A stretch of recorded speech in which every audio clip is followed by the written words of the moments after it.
Bonjour et bienvenue dans les réalisations de Fatchi, une émission au cœur des actions et réalisations du chef de l'État, Félix-Antoine Tshisekedi Tshilombo, concrétisée dans toute la République démocratique du Congo.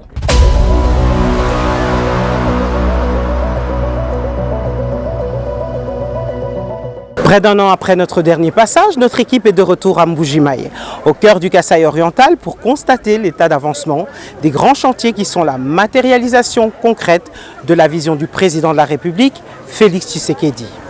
Dans cette édition spéciale, nous allons vous montrer les avancées palpables sur les chantiers des travaux cruciaux de voirie et de lutte anti-érosion menés par l'OVD, à la réhabilitation et la modernisation de l'aéroport stratégique de Bipemba, sans oublier la rénovation totale et l'inauguration récente du campus de l'université officielle de Mbuji-Mayi. Pour évaluer cette métamorphose, nous aurons l'état des lieux avec le gouverneur Jean-Paul Mbouébois-Capo, les détails techniques des protagonistes et surtout les témoignages des bénéficiaires sur le terrain. Un reportage complet signé Faustin Masola Manzambi.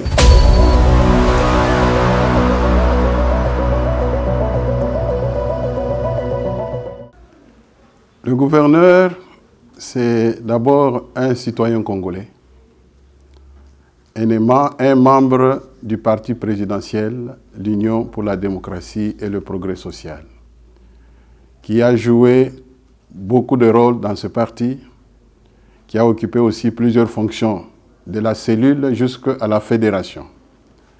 J'ai été élu député provincial à l'issue des élections de décembre 2023 et après, les députés provinciaux m'ont élu comme gouverneur de la province du Kasaï oriental.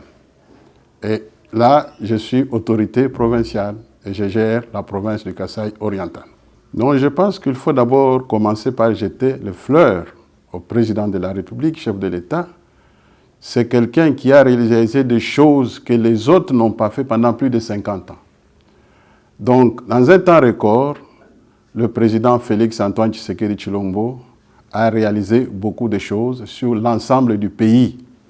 Si je peux parler particulièrement de notre province du Kasaï oriental, je voudrais d'abord commencer par le programme de PDL 145 territoires. Aujourd'hui, dans nos 5 territoires, il y a des écoles modernes. À partir de son programme, il y a des centres de santé, il y a des bâtiments administratifs. Ici, sur la ville de Mbuji-Mayi, vous êtes venus, vous voyez que même la topographie a changé. Il y a de nouvelles routes asphaltées. Nous avons un nouveau réseau de la régie des eaux. Et l'eau coule partout grâce au chef de l'État avec son programme et la structure prise. Avec le chef de l'État, quand vous dites il y a une année, nous avons inauguré un grand hôpital moderne, l'hôpital de la Mouya. Aujourd'hui, le chef de l'État est venu il y a une semaine ou deux, il a inauguré la grande université de l'espace Grand Kasaï, à savoir l'université officielle de Mbuji-Mayi. Donc, il y a beaucoup de réalisations. Pendant que je vous parle, il y a l'aéroport international de Bipemba qui est en pleine évolution. J'y étais hier et les travaux avancent normalement. C'est qu'il y a de quoi féliciter le chef de l'État pour toutes les grandes réalisations. Et au nom de toute la population est-kassaïenne, je voudrais d'abord jeter des fleurs et lui témoigner notre gratitude et notre reconnaissance pour ces grandes réalisations. Je voudrais aussi vous informer qu'en prévision de la meilleure gestion de cette université, le grand bijou que le chef de l'État nous a donné, hier, j'ai convoqué une réunion dans la salle des réunions du gouvernement de province avec la société civile, les membres du Conseil provincial de sécurité et les notables du Kasaï oriental en prévision de la gestion de cette université. Nous avons évoqué beaucoup d'aspects, les aspects sécuritaires, les aspects d'entretien et sur des maintenances. Nous avons vraiment échangé en long et en large et nous tenons à son entretien parce que c'est un grand bijou que nous devons vraiment protéger. J'invite toute la population d'abord au respect des biens publics et à tout le monde de pouvoir prendre soin de ce bijou que notre président nous a laissé. Vous voyez, nous avons inauguré une université, mais la maintenance posera problème. Donc j'appelle tout le monde à la conscience, la prise de conscience en fait, à l'éducation civique, puisque nous devons sauvegarder ce patrimoine, toute la population. Ça fait déjà une fierté de notre province. Nous devons sauvegarder ce patrimoine qui est un grand bijou. Oui, je crois que nous devons tous évoluer dans la vision du chef de l'État. Bien sûr, nous avons des grands projets que nous avons, comme le chef de l'État prônait la revanche du sol sur le sous-sol. Nous sommes aussi dans ce secteur où nous avons vraiment prôné la révolution verte. Nous devons donner à manger à toute la population du Kasaï oriental à travers le programme que nous avons lancé. Les routes même que nous a laissées, nous devons les entretenir aussi. Ça fait partie des plans que nous avons pour pouvoir maintenir nos routes propres. Oui, la relance de l'AMIBA, le chef de l'État lui m'a dit à son temps que c'est son affaire personnelle. Donc nous lui laissons le temps de pouvoir peaufiner les stratégies pour relever cette géante minière que nous avions dans notre Kasaï. Non, je crois que pour le chef de l'État, je l'ai dit et jette les fleurs, je lui présente les grands remerciements de toute la population est-kassaïenne et je voudrais qu'à l'avenir, qu'il n'oublie pas cette population. Parce que dans l'histoire, cette province du Kasaï oriental, c'était la province oubliée de tous les différents régimes. Nous n'avions rien bénéficié. C'est avec son avènement au pouvoir, au moins que vous voyez ces routes-là, vous voyez des écoles et vous voyez des grandes universités dans notre province. C'est que nous lui félicitons sincèrement.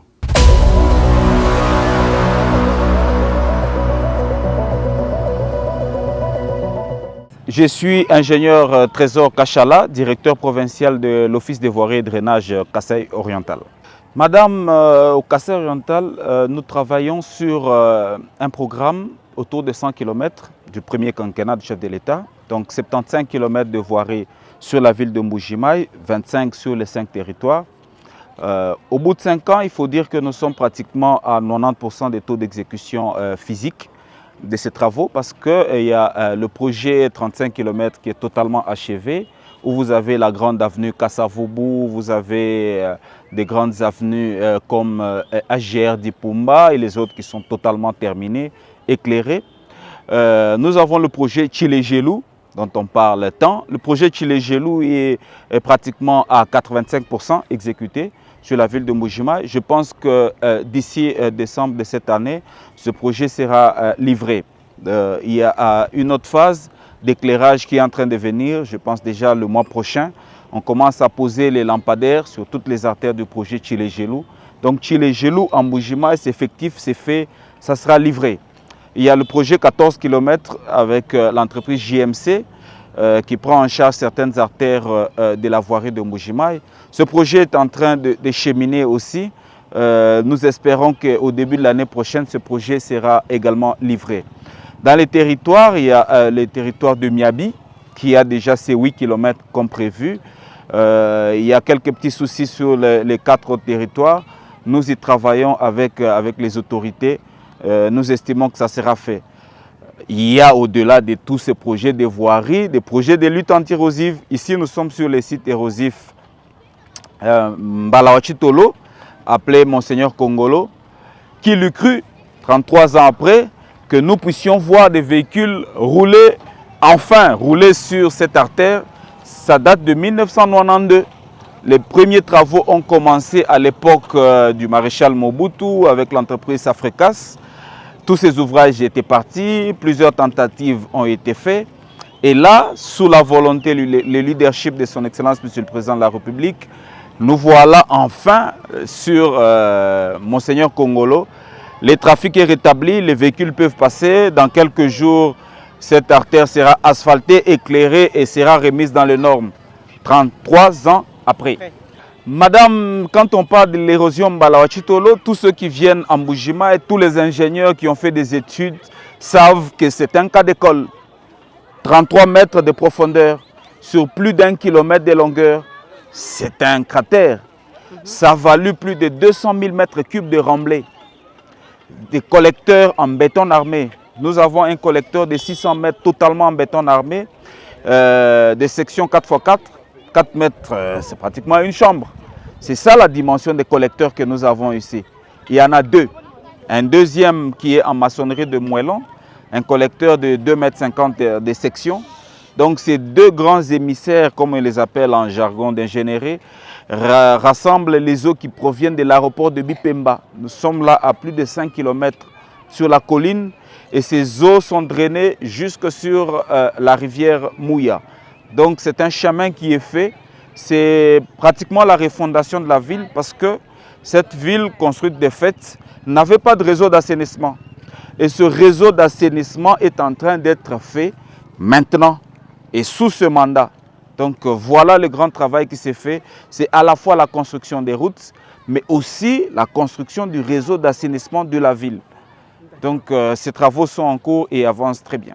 Oui madame, il faut savoir que la ville de Mbuji-Mayi était une ville meurtrie. L'économie était totalement par terre. Vous avez des commerces qui fleurissent maintenant tout le long des artères. Vous avez des grands magasins. La construction a repris parce que vous ne pouviez pas construire alors qu'il y avait des érosions qui jonchaient toute la ville. Vous voyez qu'il y a l'attrait maintenant de tous les ressortissants du Kasaï oriental et les autres qui viennent construire des résidences ici. Donc la ville est en train de renaître. Toute la poussière qui donnait autant de maladies pulmonaires, c'est fini ça. Donc toutes les routes sont asphaltées et la ville est en train de renaître. Les perspectives d'avenir, nous sommes en train de travailler parce que nous avons maintenant une ville totalement réhabilitée, modernisée. Nous sommes en train de travailler sur l'interconnexion des quartiers périphériques. Nous sommes en train de travailler pratiquement sur une sorte de rocade. C'est ça le nouveau challenge que nous avons. Nous travaillons sur un projet de 89 km à peu près. C'est un programme qui est en cours, qui est très avancé. Dans quelques jours, ce programme sera lancé sur la ville de Mbuji-Mayi. Ça permettra à la ville de s'étendre sur tous ces quartiers et il y aura fluidité et la vie va revenir dans les quartiers périphériques qui attendent aussi voir cette modernité qui est déjà au centre-ville. Bien sûr, un an après, vous avez vu que la ville a totalement changé. J'estime que dans une année, vous trouverez que la ville sera encore plus meilleure que ce qu'elle est.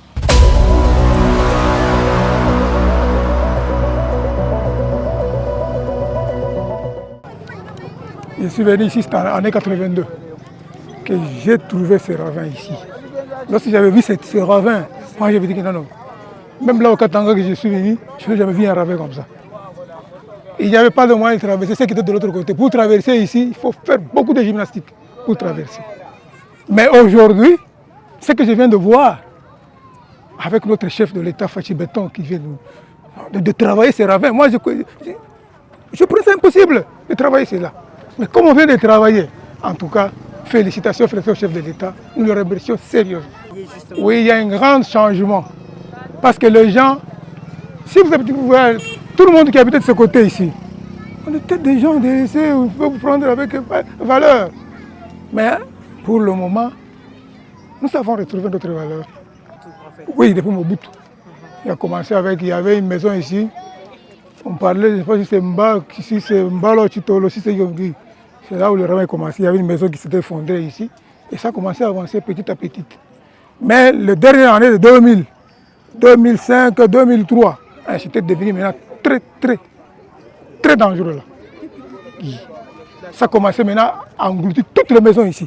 Toutes les grandes maisons qui étaient ici.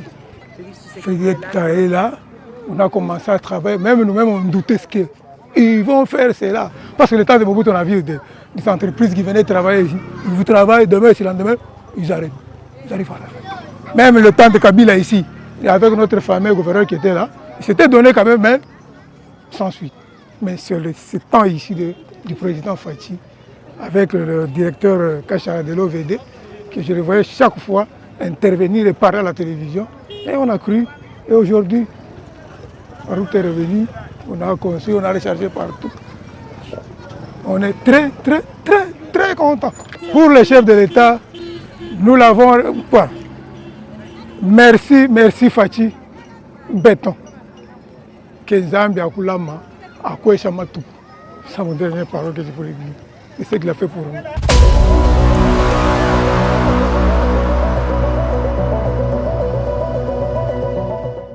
Jinda dani ngalula mwambuye. Me manji nsagidila chilombo ati sekeji. Bwa chintu chiji mwanji kutwenzele tete bene bihemba. Bwa luteto kati chivunu mushinga na shaku yetunzu bukaba muntu kavuma kubwela to. Uwamba na mu batu bashibe yanga na mu mikiji. Kadi bwa chintu chiji chilombo ati sekeji mweza tutumuto anumpanda. Bitamukulu amulama.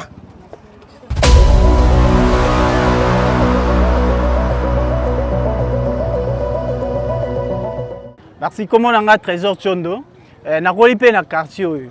Donc bisik tozo telemawa. Ezaki zamba ko saranate. Ezaki pena zamba so koti boye. Donc on risque vina ba bumio. Eza ba bisika moko bazaki o buma batu bazo kata batu mitu fort. So za na ngambu kuna. Po kati ya koto ezaki mubulu. Kasi lelo yo to remercie Fatima Kasi pour makambo asali biso bazien lokola nde to sa boye. Donc to remercier Makasi fort. Te remercier Makasi. Na makambo zo sala makambo za ko sala mawana lisusu lelo ezo sala ma lisusu te. Banda ko ezala kité. Banda ko ezala kité. Ezali kaka na lubwaku kaka awa ti kuna ka lubwaku kaka. Donc to zaki ko lekate, ezaki moyen ko lekate. Ezaki moyen ko lekate. Donc bisika tozawa, toza deya na tozaki na zamba. Mutu ata moko azala ko kota te. Mais lelo tozo nyata makolo na biso, tozo leka, toza na biso à l'aise. Ezaki libulu moko ko sarana te. Lelo tozo remercie Fati Pena na makambo nyonso asali, donc to remercier Makasi Pena.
Bien, nous tenons particulièrement d'abord à remercier le chef de l'État de s'être investi pour que pareille œuvre soit faite.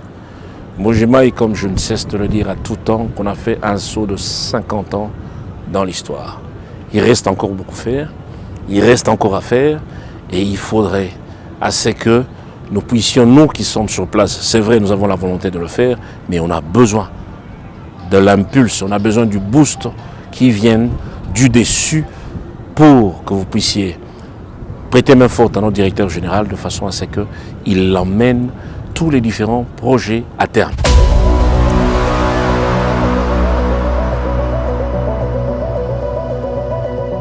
Notre émission est à présent terminée. Merci de l'avoir suivi. Merci à l'équipe technique et rendez-vous très bientôt pour un autre numéro de votre émission Les réalisations de Fatchi.